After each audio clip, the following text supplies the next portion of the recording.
Hello everybody and welcome here to the Wine with Jimmy channel. Now I'm doing a series here called Mastering Germany, and this is actually a part of my Wine with Jimmy club. So if you want full access to all of these videos and even more exclusive content at just a small monthly subscription, then you can go and subscribe and have access to those videos at your leisure. The information for that is in the description below this video.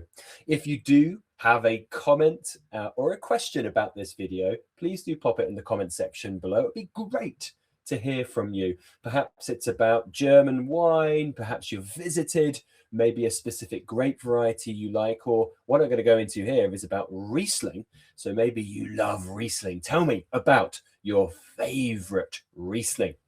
Okay, let's begin talking about the grape varieties.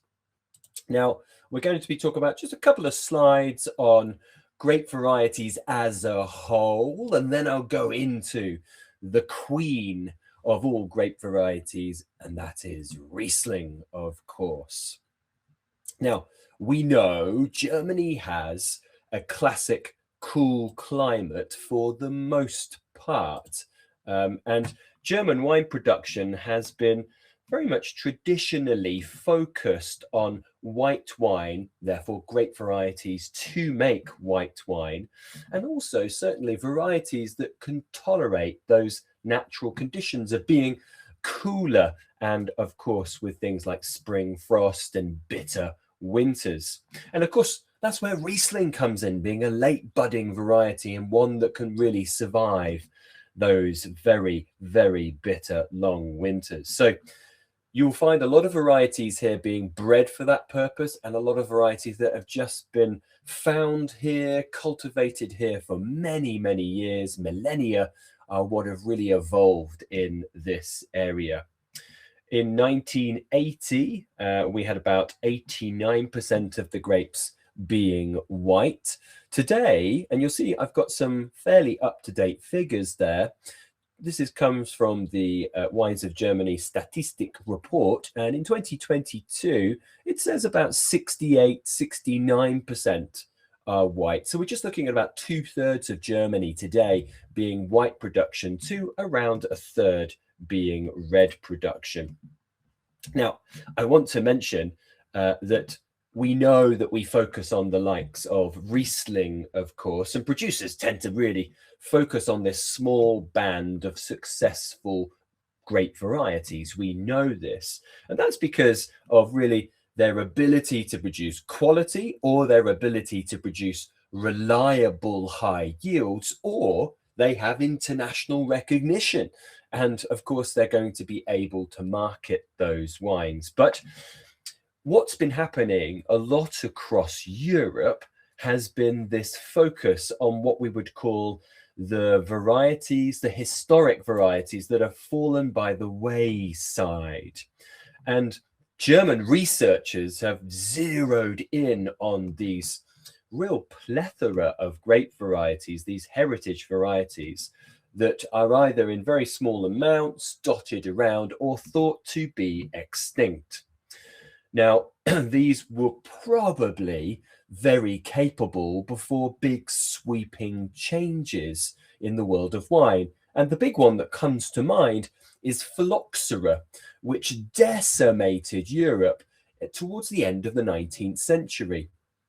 Now, many grapes that did not graft onto American rootstocks, which was really the steps taken to combat phylloxera, were just cast aside because they were seen not to be a modern variety which would adapt to modern conditions. But of course, we have now lots of great vine nurseries and influences from those who are really sort of revitalizing these once lost grape varieties. And you'll see there's a little picture towards the bottom there, and this is the Historische Rebsorten, which means the historic grape varieties nursery program, which is reviving those lost varieties. So growers and researchers believe that some of these varieties are well adapted to extreme climate fluctuations, making them probably something that we could focus on going into the future. And you'll see a few names here I've listed on your slide.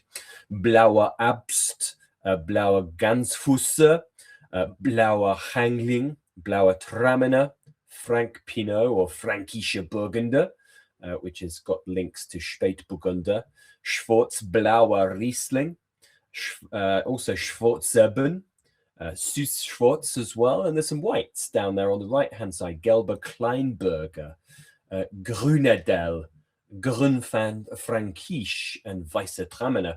So some of these are being brought back, and you will see these, as well as the resurgence of PV varietals, which are fungus resistance. Not really a resurgence, but a surgence of those, which are certainly being focused on because of climatic conditions. So big changes are happening, of course. Some more numbers here for the grape varieties in play. As I mentioned, in the 80s, we were looking at nearly 9 out of 10 bottles being white. And now it's about somewhere, let's say, about 2/3 white to 1/3 red.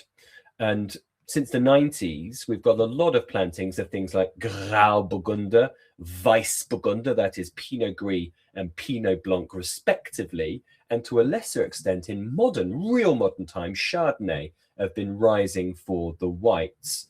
Also international varieties are being found in places like Rheinhessen and Pfalz with Merlot Cabernet as well. But you'll see there, I find this quite fascinating. Actually, this is only the last 4 or 5 years, 2019 to 2023. And we all know that there's been a resurgence of reds in Germany, but that's starting now to dwindle. So you'll see that from 2019 to 2023, you've got a drop from 37.1% to 29.8% red, whereas the whites have gone back up again from 53.2 to 59%. So we're starting to see this increase of white again, with this focus on things like Grauburgunder, Weißburgunder, and Chardonnay, of course. In this presentation, though, I'm just going to be focusing on that queen of all grape varieties, and that is a Riesling. I'm going to go through its history, its etymology, what it's like in the vineyard, and I'll also sort of focus on what it is like as well as a general style. So let's go through that. First of all, let's look at its first mentions. Now, we know that Riesling is synonymous with Germany. It's one of Germany's oldest grape varieties. It is its signature grape variety, and it is thought to be native to the Rhine, where it's been cultivated since the Middle Ages. We know since the 19th century, it's been Germany's most significant grape variety, both culturally being really synonymous with all things wine in Germany, but also commercially. Now, the earliest mention is said to be in a document that dates to the 3rd of March.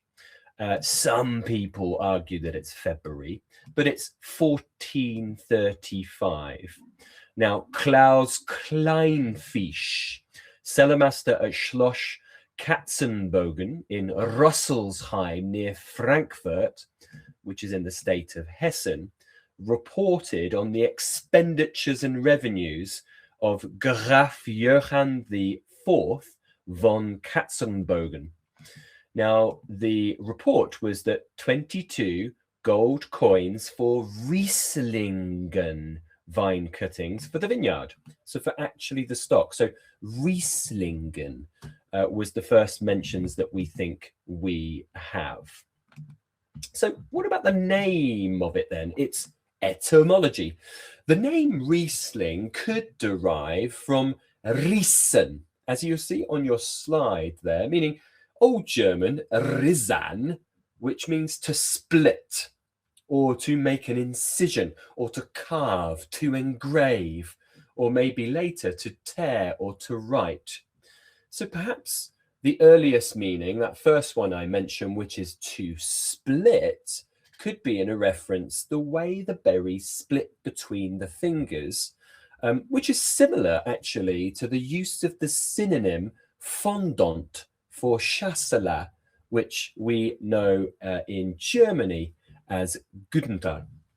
Now, alternatively, the name might possibly be related to the grape's tendency to mille-vendange, which in German is Riesling.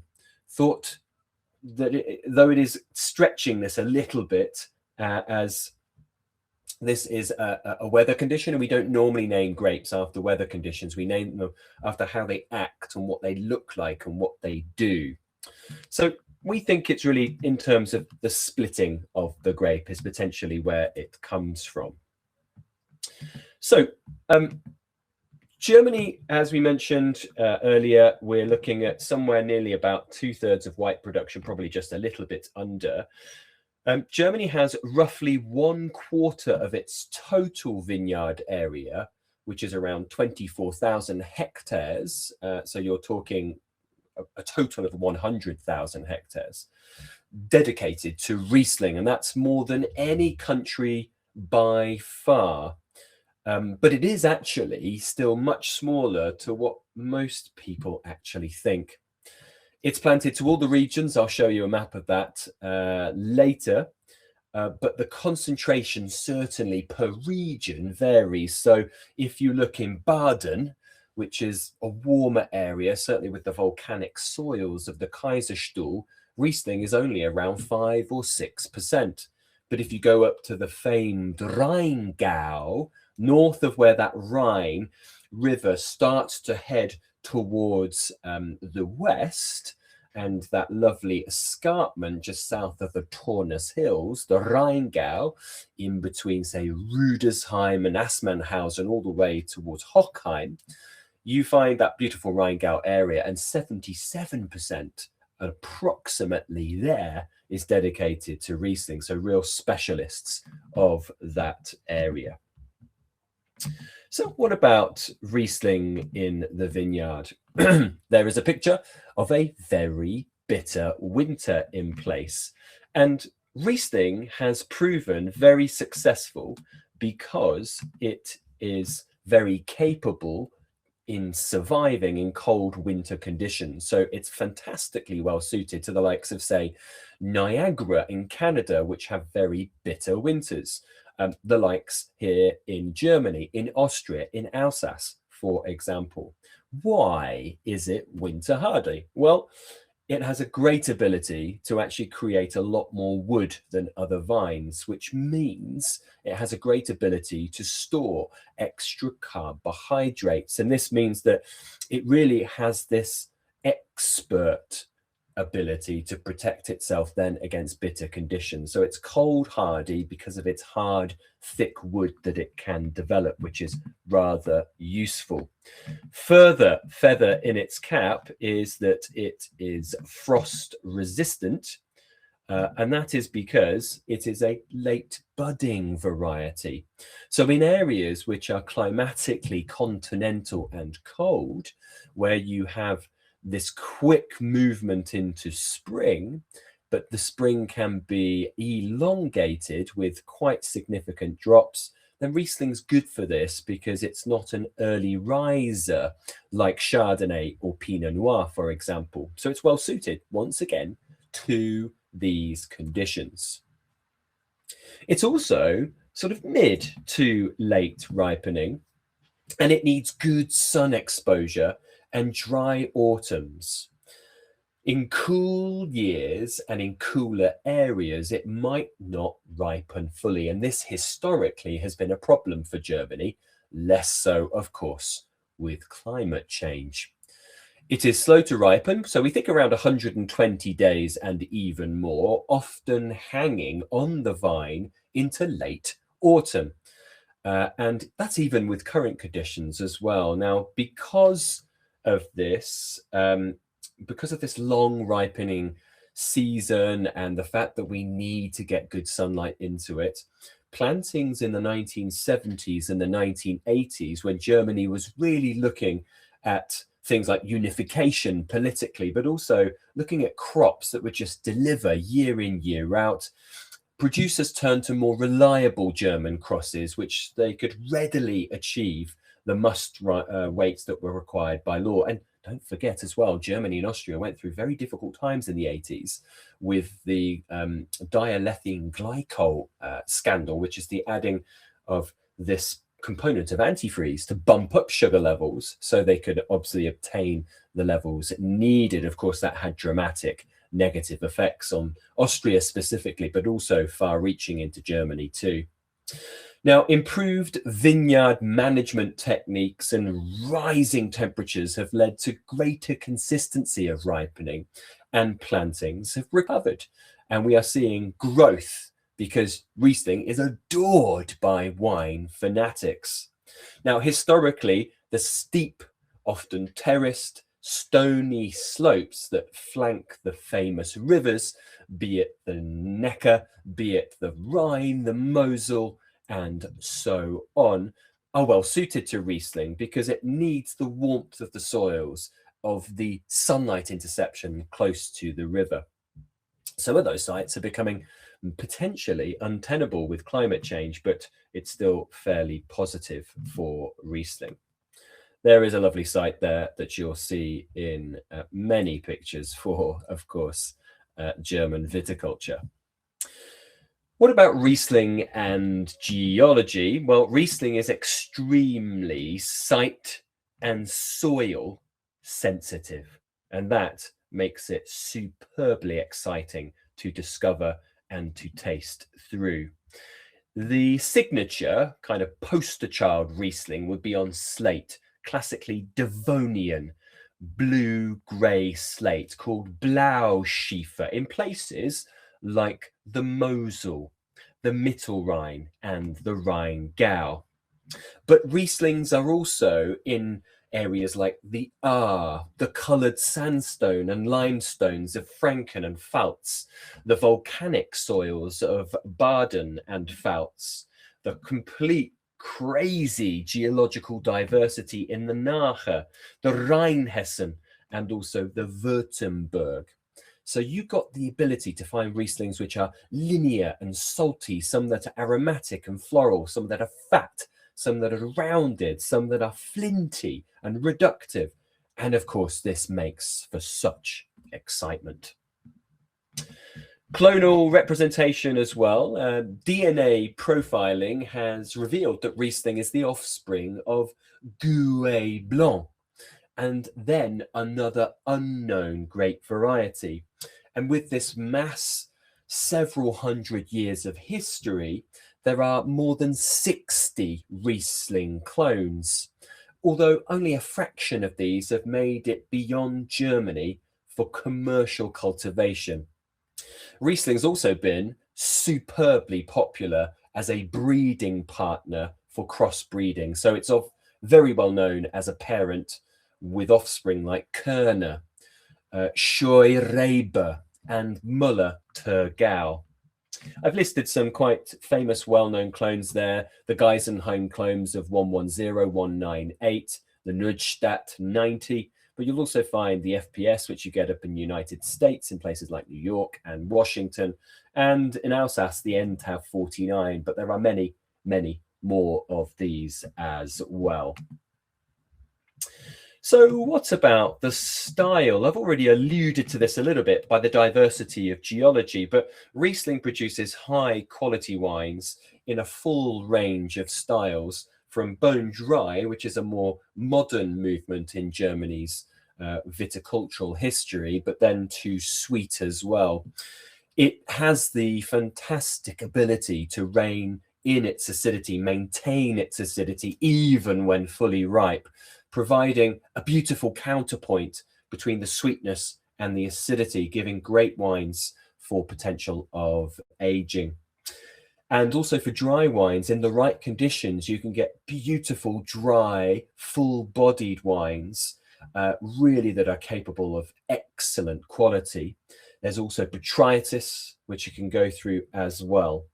So we think that Riesling really has a great capability of producing wines with pronounced intensity, great aromatic complexity. And in youth, they can have lots of fruit and flowers, anything really from grapefruit, lemon and lime, stone fruits like apricot, peach, nectarine, even mandarin, tangerine, things like orchard fruits like apple and pear. If there's some sugar, some grapiness to it, pineapple, passion fruit, even mango. They can have a saltiness, depending on the location and geology, stoniness, flintiness, spiciness, and even herbal nuances as well. As it ages, just like you'll find with grape varieties like Semillon and Albarino, you get beeswax, honey, nuttiness, things like almond, pistachio. You can get mushroom, dried flowers, lots of other characteristics as well. And also sweet wines are said to sort of dry out with time. So you might find them becoming less kind of inherently sweet as they do age. Now, one thing you'll find people talking about a lot with Riesling is the very debatable and hot topic of petrol or kerosene found in Rieslings. So I want to clear this up immediately. Two things which you may find this character in Rieslings. Old Rieslings, and then Rieslings subject to intense levels of sunlight in the vineyard. Now, it comes from a compound called TDN, that's 116 trimethyl 1,2 dihydronaphthalene. Now you know why it's abbreviated. And it belongs to a group of compounds called C13 norisoprenoids. Now, I'm sorry about my pronunciation of that, but you'll have to research on your own. Now, it's formed from precursors in the grapes that develop higher levels of those compounds with sunlight exposure, but also thought to be water stress. And TDN is present in very low concentrations in all grapes, but it's up to 6 times higher in Riesling. And humans have the ability to detect that at low levels. Some people find it agreeable. Some people find it terrible. And this is the same with all kinds of compounds in wine. Some producers do not like it. So if you kind of verbally scream that the wine's got petrol and it's a young Riesling, be careful. It may offend the wine maker. Certain yeast strains might also impact TDN formation. Longer storage time, higher storage temperatures, lower wine pH could all favor TDN. Screw caps may better preserve TDN in bottled wines, whilst corks may actually dissolve it. We're not so sure. So it's something which we really have to keep researching. A lot of work done by the Australian Wine Research Institute on this topic, because they do have higher amounts in an Australian Riesling. And to give you the numbers, a European Riesling might have something like 1 to 50 micrograms per litre. Aussie Riesling sometimes can be as high as 250 micrograms per litre. Riesling locations, and this one is very easy. I don't need to be specific. Riesling in Germany is found everywhere. So everything on your left-hand side is highlighted on the key, and the whole map is lit up as well. But as previously mentioned, some dominate with Riesling like Mosel and Rheingau. Others, it's really a minor grape like Baden, for example. I'll go through all of this as I go through the regions later on.